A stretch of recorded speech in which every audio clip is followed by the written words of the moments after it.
In this Game of Thrones, America is a Lannister. Once you turn your back, it's 2 bullets from that canister. Sitting on a homegrown iron throne made from AK-47s, you would assume that every man was iron-born, sworn in by the 7 kingdoms, torn by a thorn that pricks at oaths that were sworn. So we're married to politics in this red wedding, while we celebrate several kings' beheading.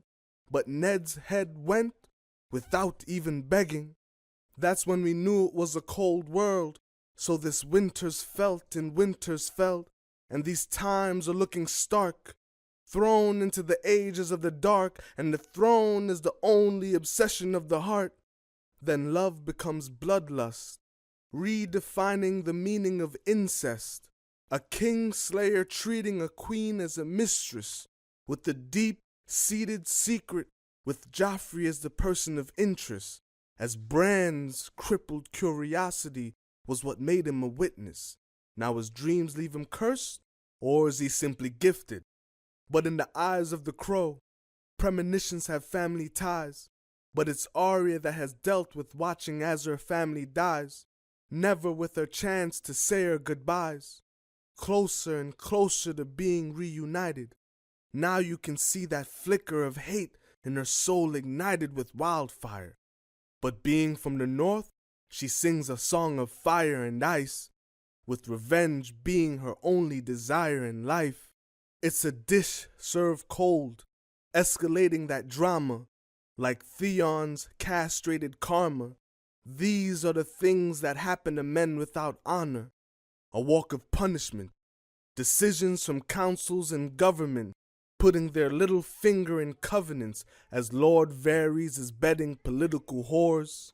Like well-positioned ships on the Iron Island northern shores, salt water and metal in their veins, sea coming out their pores. But it was the ships of Stannis that tried to even the score. But the brilliance of Tyrion held King's Landing, a spurn turned and engulfed by wildfire as Dragonstone soul burned. Melisandre's red gods, birthing demon shadows that are deadly, ended up killing Renly. Now she's manipulating Gendry because there's power in Baratheon blood. Something the old gods and the new must have known. The smell of flesh in a garden of bones, while Sansa is a prisoner a long way from home. But as long as the North remembers the frigid air of 1,000 Decembers, hot and cold like ice embers, resembling the darkness of the night lands, where the outcast of society joined the night's watch, but a bastard son's love for wild things, just a northern wolf caught up with a wildling.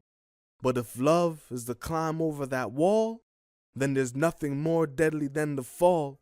But what is dead may never die, as White Walkers come for their young, building an army that's unforgiving. The dead only feed on the living, never atone for the desire of cold thrones or castles made of cold stones. They simply move with the intent of old Rome's. But what is bound to transpire when ice is kissed by fire?